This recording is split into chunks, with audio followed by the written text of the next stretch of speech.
Nós vamos falar de interpretação do direito, com esse subtítulo aí do texto à norma.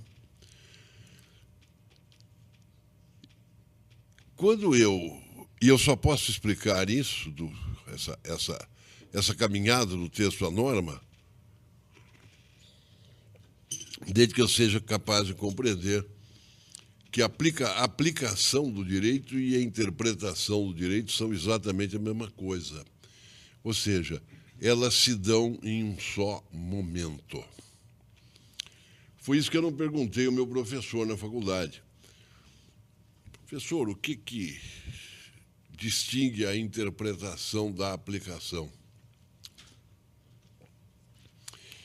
E ele não me poderia responder nada, porque não há distinção. É isso, de certa forma, o que eu pretendo expor a vocês,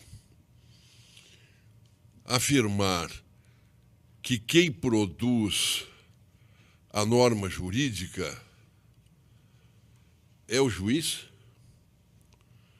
em última instância é o juiz, aquele que interpreta e decide.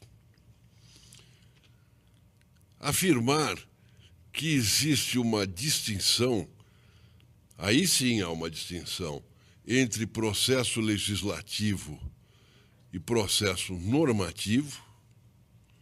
Eu vou bater muito nisso. Eu até teria a ousadia de dizer que isso eu estou dizendo agora é mais ou menos novo. O processo legislativo termina quando a lei é sancionada. E aí se instala um novo processo, que é o processo de produção das normas. O processo legislativo se encerra com a produção do texto. A partir daí começa o processo normativo. Desse texto se vai extrair normas. Então, esses, vamos dizer assim, são os pilares, as premissas.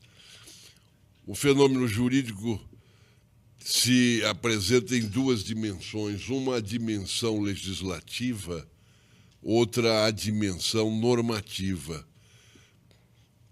Daí a existência de dois processos, o processo legislativo e depois o processo normativo. O processo legislativo que transcorre no seio do Poder Legislativo. E depois o processo normativo, que é praticado pelo Poder Judiciário. Então, vejam bem, o que há de novo nessa coisa toda da reflexão sobre a interpretação do direito? Isso que se convencionou chamar de a nova hermenêutica, e todas as vezes que nós colocamos um rótulo é porque é muito difícil explicar o que é aquilo, então isso é a nova hermenêutica. A nova hermenêutica que surge, para usarmos rótulos, na viragem linguística. Essa é uma expressão também que causa grande furor, porque quem a utiliza provavelmente transitou por Gadamer, Heidegger, Saussure. A nova hermenêutica que surge nessa mudança de paradigmas, também uma bela expressão. Nessa mudança de paradigmas, dela se extrai a seguinte afirmação: texto normativo e norma não se identificam. A norma jurídica é produzida pelo intérprete. Qualquer intérprete pode produzi-la. O advogado, o promotor. Há um alemão que fala na comunidade jurídica dos intérpretes, o homem que passa na rua e escolhe entre tirar ou não da banca de frutas sem pagar aquela maçã. Todos interpretam.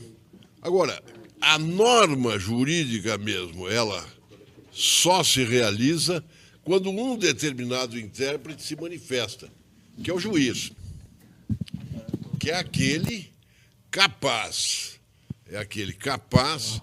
de dizer a decisão é esta. Porque, veja bem,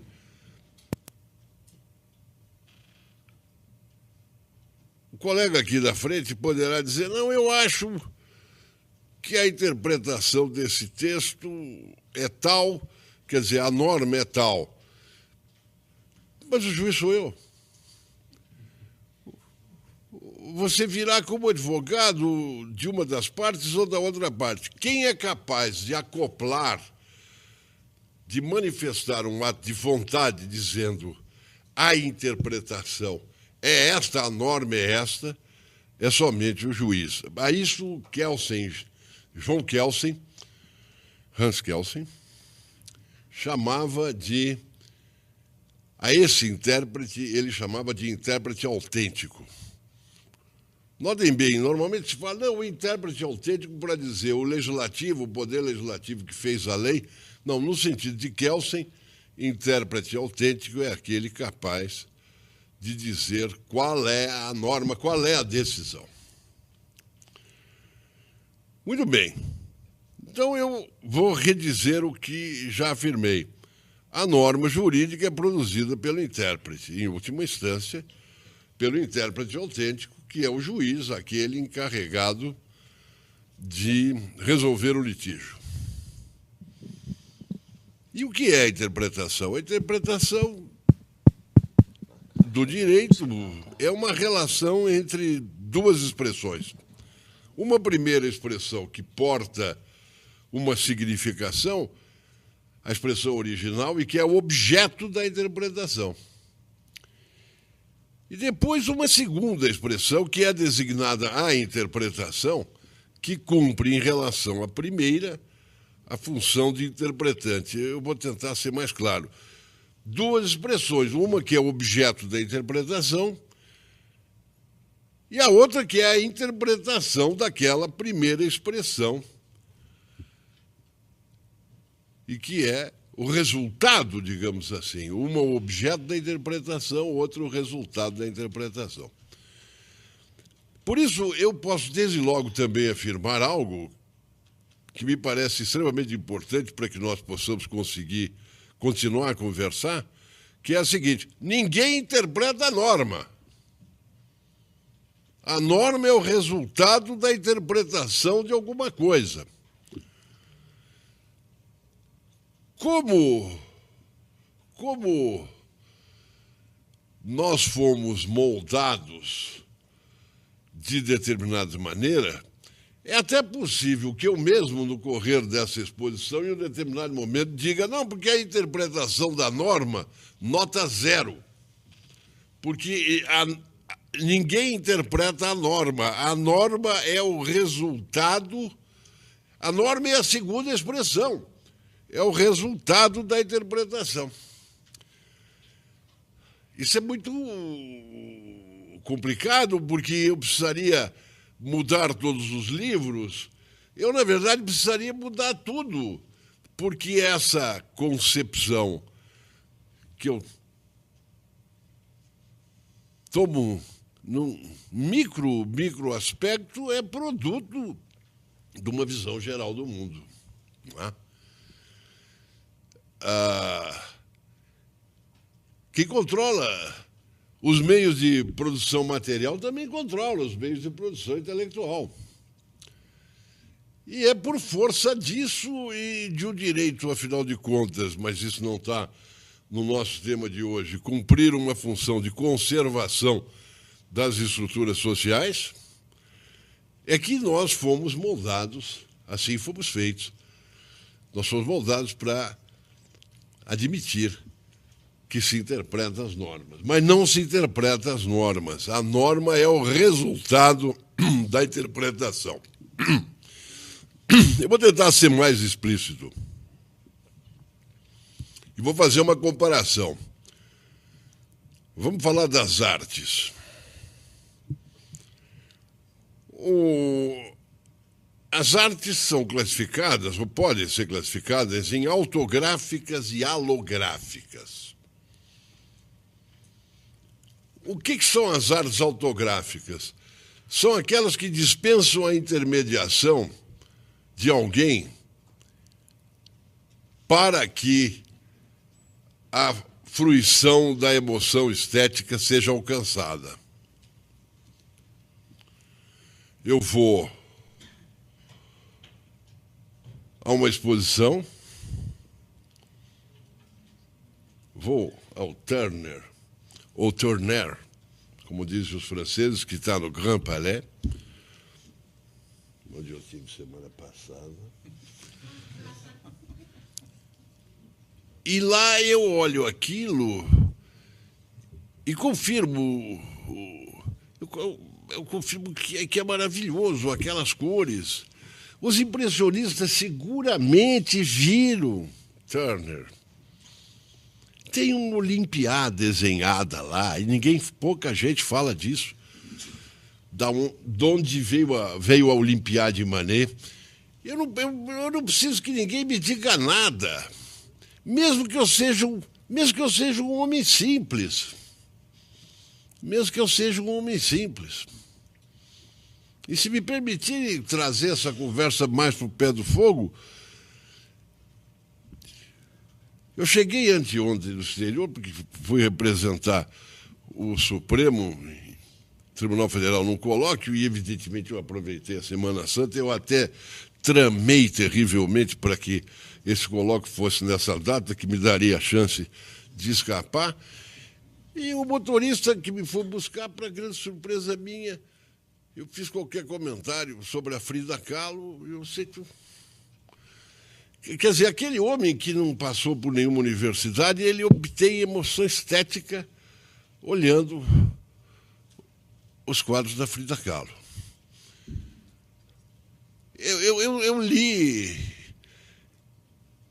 Eu leio sempre, algumas vezes, os mesmos textos.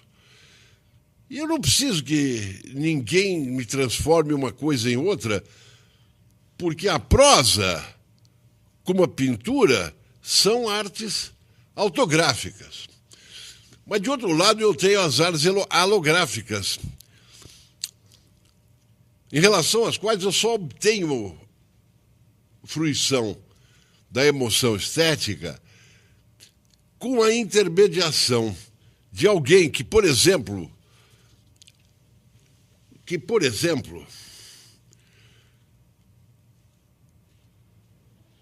assim não vai funcionar, tem que pegar uma caneta mesmo. Que, por exemplo, transforme isso aqui, que para mim não diz nada, porque eu não estudei música nunca, em outra coisa. Isso aqui, por acaso, é um trecho da Pastoral, da Sexta. E eu olho isso que aquele tal de Beethoven desenhou aqui e nada. Eu preciso que venha alguém e transforme a pauta musical em música. Eu só obtenho a fruição, a emoção estética na medida em que se dê essa transformação. Aliás, não é um cara só, é um conjunto, não é? É um conjunto, é a orquestra, o diretor. A música é alográfica. A poesia é alográfica. Porque eu só completo a minha